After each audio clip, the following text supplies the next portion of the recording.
সহিহ বুখারীর বর্ণনা, সালাসাতুন ফিল গার। বনী ইসরাইলের জামানায় তিনজন লোক সফরে বেরিয়েছে, বানোয়াট ঘটনা না, এটা বুখারীর ঘটনা। সফরে বেরিয়েছে, মরুভূমির মাঝখানে প্রতিমধ্যে প্রচন্ড তুফান আর বৃষ্টি। বৃষ্টি থেকে বাঁচার জন্য এর একটা পাহাড়ের গুহার ভিতরে ঢুকেছে। হঠাৎ থান্ডার, বজ্রপাত, বিজলি, মুষলধারে বৃষ্টি। বৃষ্টির পানিতে পিচ্ছিল হয়ে উপর থেকে বিশাল প্রকাণ্ড একটা পাথরের খণ্ড এসে গুহার মুখের মধ্যে আটকে গিয়েছে। যেই গুহার মুখ দিয়ে তারা ঢুকেছে, ওইখানে বিশাল একটা পাথর গড়িয়ে এসে উপর থেকে বলল, অন্ধকার, ভিতরে কোনো আলো নাই, কোনো জনমানব নাই, বাঁচানোর কেউ নাই, কিছু দেখা যায় না, ঘুটঘুটে অন্ধকার। বাইরে থেকে আলো আর অক্সিজেন যে আসবে ওই সুযোগটাও নাই। তিনজন বুঝে গেল আমাদের মৃত্যু এখানেই হবে, আমাদের কঙ্কাল গুলো শত শত বছর এখানে পড়ে থাকবে, কেউ উদ্ধারের জন্য আসবে না, ঠিক কিনা? বাঁচানোর কেউ নাই, অক্সিজেন যতটুকু আছে কিছুক্ষণ পরে এটাও শেষ হয়ে যাবে। তিনজনের একজন বলল, আমাদের বাঁচানোর কেউ নাই, একজন ছাড়া তিনি কে? আমাদের তিনজনের জীবনের এমন কোন নেক আমল আছে কিনা যেটা দিয়ে আল্লাহর কাছে দোয়া করা যায়? কার জীবনে কি নেক আমল আছে যেই নেক আমলটা দুনিয়ার কোনো মানুষকে দেখানোর জন্য করা হয় নাই, শুধু করা হয়েছে কার জন্য? এরকম কোন নেক আমল থাকলে দোয়া করা শুরু করো, এছাড়া আমাদের বাঁচার কোনো উপায় নাই। একজন দোয়া করা শুরু করলো, হাদিসে লম্বা একটা হাদিস, আমি সরল বঙ্গানুবাদ শোনাচ্ছি। একজন দোয়া করা শুরু করলো, একজন বলতে শুরু করলো, আল্লাহুম্মা কানা লি আবাওয়ান শাইখান কাবীরান, ও আল্লাহ, আমার বৃদ্ধ বৃদ্ধা মা বাবা ছিল, আমি পেশায় ছিলাম রাখাল, প্রতিদিন রাখালগিরি করার পরে, ছাগলের দুধ দহন করার পরে যখন বাসায় ফিরে আসতাম, সবার আগে আমি আমার আব্বা আম্মারে দুধ খাওয়াতাম। আব্বা আম্মাকে দুধ খাওয়ানোর পরে আমার সন্তানদের মুখে, আমার স্ত্রীদের মুখে আমি দুধ তুলে দিতাম। একদিন আমার আসতে দেরি হয়ে গেল, এসে দেখি আব্বা আম্মা ঘুমিয়ে গেছে। দুধের বাটি নিয়ে আমি আব্বা আম্মার মাথার সামনে দাঁড়িয়ে রইলাম।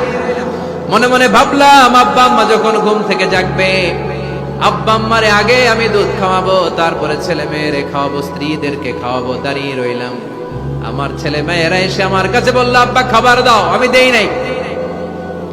ক্ষুধার জ্বালায়, ক্ষুধার যন্ত্রণায় পাগল পড়া হয়ে আমার কলিজার টুকরা ছেলে মেয়েগুলো আমার পায়ের মধ্যে পড়ে কাঁদতে লাগলো, আব্বা একটু দুধ দাও, ক্ষুধা লেগেছে।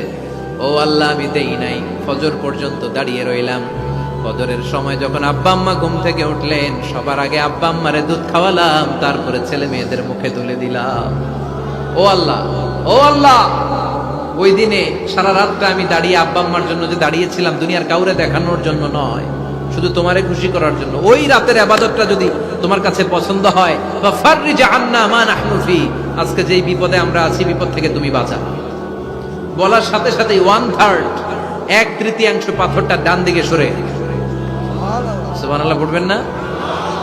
এবার বাইরে থেকে আলো আসতে শুরু করেছে, অক্সিজেন ঢুকতে শুরু করেছে, তাদের মনের মধ্যে স্বস্তি ফিরে এসেছে।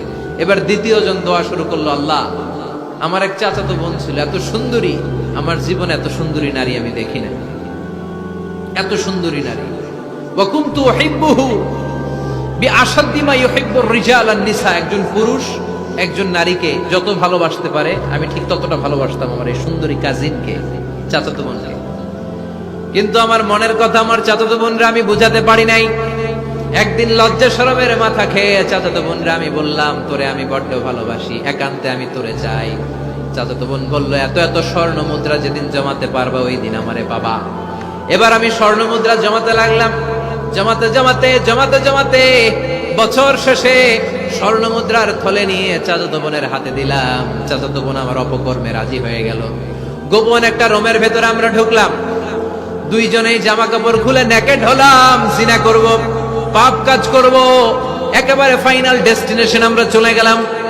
পাপ কাজ যখন আমরা শুরু করব, ইন দা মিন টাইম আমার চাচাতো বোন আমার ডেকে বলে, ও আমার চাচাতো ভাই, ইত্তাকিল্লাহ, ইত্তাকিল্লাহ, আল্লাহরে ভয় কর, আমার সতীত্ব নষ্ট করে দিস না।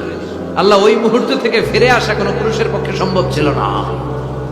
ইত্তাকিল্লাহ, এই বাক্যটা শুনে, তোমার আওয়াজ শুনে আমার কলিজার মধ্যে কাঁপুনি ছুটে গিয়েছে। তোমার নাম শুনে আমি আর ধৈর্য ধারণ করতে পারি নাই, চিৎকার মেরে জামা পেড়ে ওই ঘর থেকে বের হয়ে গেলাম। ও আল্লাহ, শুধুমাত্র কেবলমাত্র একমাত্র তোমার ভয়ে ওই দিন আমি আমার চাচাতো বোনের সাথে পাপ কাজে লিপ্ত হই নাই। আল্লাহ রে, ওই দিনের আমলটা যদি তোমার দরবারে কবুল হয়ে থাকে, আজকের বিপদের দিনে তুমি আমাদের বাঁচাও। বলা মাত্রই এই দোয়া আল্লাহর কাছে এত কবুল হয়েছে, কারণ আল্লাহর ভয় এটা পৃথিবীর সবচেয়ে বড় ইবাদত। চিল্লায় বলেন ঠিক কিনা? যাদের হৃদয়ে আছে আল্লাহর ভয়, তারা কবু পথ ভুলে যায় না। আল্লাহর প্রেম ছাড়া এই দুনিয়ায় কারো কাছে কোনো কিছু চায় না। ঠিক কিনা? আল্লাহর ভয় আল্লাহর কাছে সবচেয়ে বড় প্রিয় ইবাদত।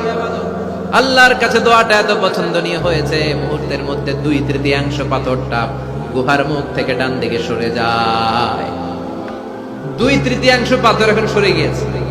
এবার তারা বেরোতে চেষ্টা করবে, দেখা যায় হাত বেরোয়, কারো পা বেরোয়, মাথা বেরোয়, কিন্তু পুরো বডিটা নিয়ে বেরোয়া যায়। বাকি আছে কয়জন? কথা কন। এবার 3 নাম্বার লোক দোয়া করতে শুরু করেছে, আল্লাহ ইন্নী ইস্তাজারতু উজারা ফাদাফাতু সামানাহুম।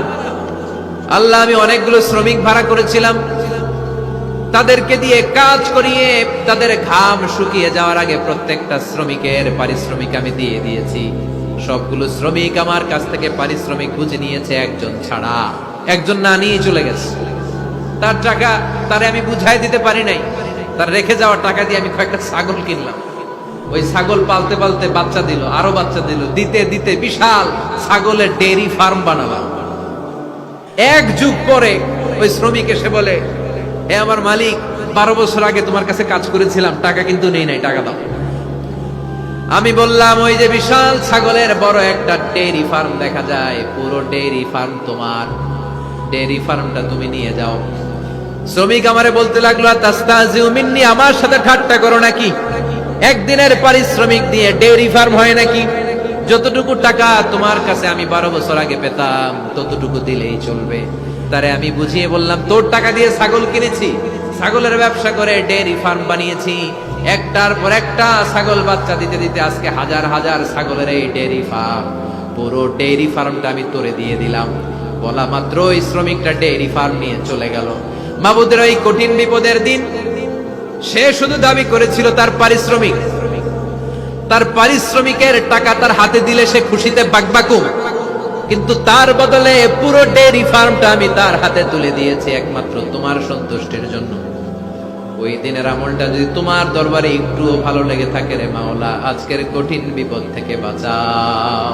বলতে দেরি মুহূর্তের মধ্যে বিশাল পাথর খণ্ডটা গুহার মুখ থেকে ডান দিকে সরে যাও। আল্লাহর শুকরিয়া করে 3 জন বের হয়ে যায়। সহিহ বুখারীর বর্ণনা। আপনার জীবনে এমন কোন নেক আমল যদি থাকে যেটা শুধু আল্লাহর দেখানোর জন্য করছিলেন, আমরা আমল করব অবশ্যই দেখানোর জন্য, তবে মানুষকে নয়। কারা দেখানোর জন্য?